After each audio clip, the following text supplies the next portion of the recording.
boa tarde. Neste momento, então, convido a todos para que respirem profundamente, elevem o pensamento ao alto, mentalizem aquelas pessoas que nós gostamos, os nossos familiares que estamos afastados, mentalizem o nosso planeta que neste momento passa por um momento de transição importante. E agradecemos ao Pai pela oportunidade da vida que Ele nos dá, agradecemos pelas forças que Ele nos dá para suportarmos todas as dificuldades e pedimos que as nossas energias sejam renovadas e que a nossa esperança siga intocável por dias melhores.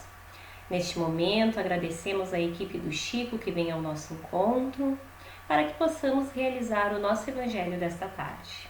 É assim que nós damos por aberto o Evangelho de hoje.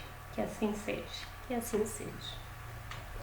Então, a leitura que nós iremos fazer no nosso Evangelho hoje, nosso Evangelho segundo o Espiritismo, ela está lá no capítulo 27, item 23, Felicidade que a prece proporciona.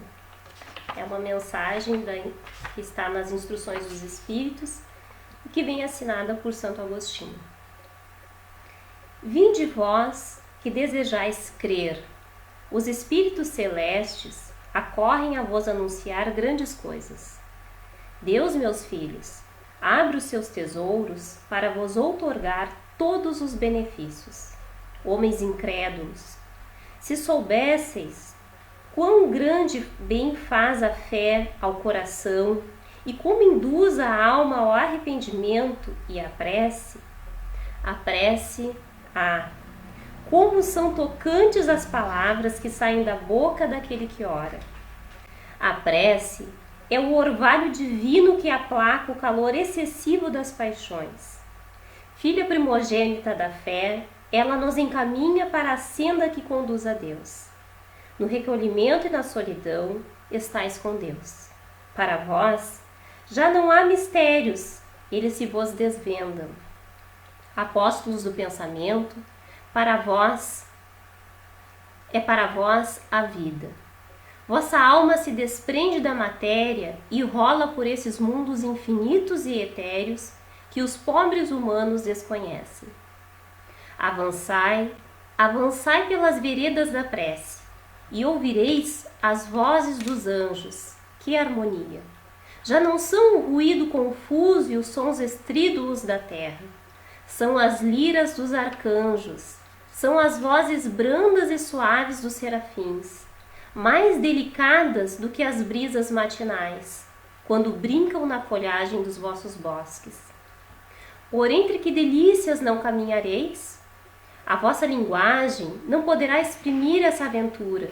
Tão rápida, ela entra por todos os vossos poros, tão vivo e refrigerante é o manancial em que se orando se bebe. Dulçorosas vozes, inebriantes perfumes, que a alma ouve e aspira, quando se lança a essas esferas desconhecidas e habitadas pela prece. Sem mescla de desejos carnais, são divinas todas as aspirações. Também vós, orai como Cristo, levando a sua cruz ao Gólgota, ao Calvário. Carregai a vossa cruz e sentireis as doces emoções que lhe perpassavam na alma. Se bem que vergado ao peso de um madeiro infamante. Ele ia morrer, mas para viver a vida celestial na morada de seu Pai. Santo Agostinho, Paris, 1861. O convite de Santo Agostinho aqui para nós é um convite maravilhoso, é um convite que, se nós, ao longo dessa leitura ou em algum outro momento, também fizermos a mesma leitura desses dois parágrafos e conseguirmos extrair dessas palavras a beleza que ele nos convida a refletir e a sentir quando oramos, ou seja, quando estamos em prece. A prece é essa conexão maravilhosa que, embora estejamos na escuridão, estejamos passando pelos momentos mais difíceis possíveis, a prece é o verdadeiro raio de sol que há de se abrir na direção do nosso coração, na direção das nossas mentes. Não sabemos nós, ou podemos imaginar, a importância das preces, de todas as preces sinceras que emanaram de cada coração no nosso país, no mundo, no nosso planeta, rogando para que a humanidade possa passar com tranquilidade, possa passar com resignação por esse momento tão difícil. Esse momento não é um castigo. Esse momento, embora toda dificuldade que pareça ser e tão diferente de qualquer outra situação que nessa encarnação nós podemos pensar que já vivenciamos, é um momento de oportunidade, é um momento de recolhimento dentro dos nossos lares, com nossos filhos, com nossos maridos, com os nossos familiares. É um momento de oportunidade para pensarmos, refletirmos como nos relacionamos. É um momento que a distância nos proporciona, inclusive, refletir sobre os nossos erros, como podemos melhorar as nossas relações a partir da ausência, a partir da falta, da saudade. Enfim, certamente toda a prece que chegou à espiritualidade, que chegou a Jesus, que chegou a Deus, está amenizando a situação aqui na Terra. Seja amenizando com aqueles irmãos que estão desencarnando e voltando para a pátria espiritual, seja amenizando para aqueles irmãos que aqui estão, aqueles que se curam, aqueles que sequer ainda, certamente não vão precisar sofrer dessa enfermidade, dessa doença, mas nós bem sabemos, meus irmãos, e Santo Agostinho nos convida, no final da sua mensagem, a lembrar que Jesus, quando estava no seu Calvário, quando estava carregando o madeiro da cruz, ele estava em prece, ele estava resignado. Certamente ele estava triste, mas ele estava resignado, com o coração voltado a Deus, experienciando aquelas lições que seriam fundamentais e importantes para a humanidade. Tanto é que 2000 anos depois continuamos falando dessa mesma situação. Mas, no entanto, Santo Agostinho nos convida a refletir que o que ia morrer era a matéria, o corpo físico de Jesus.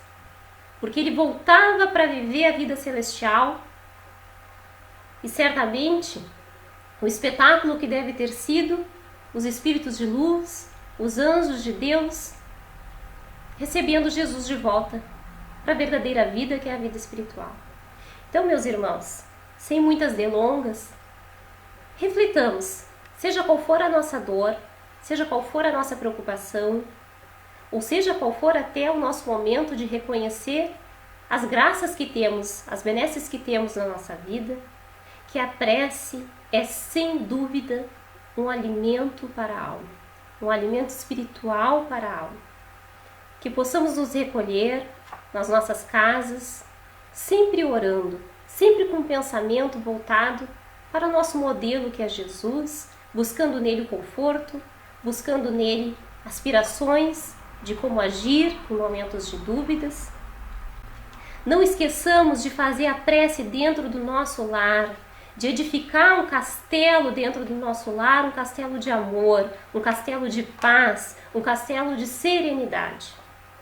Tudo há de se resolver da melhor forma, porque nós bem sabemos que as tempestades, elas passam e momentos de muita bonança depois hão de vir.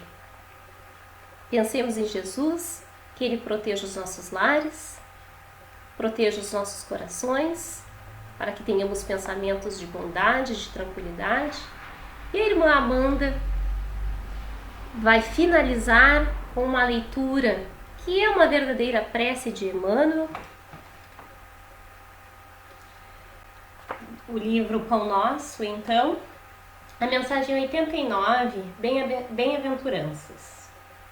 Bem-aventurados sereis quando os homens vos aborrecerem e quando vos separarem, vos injuriarem e rejeitarem o vosso nome como mal, por causa do Filho do Homem. Jesus, essa passagem então está em Lucas capítulo 6, versículo 22.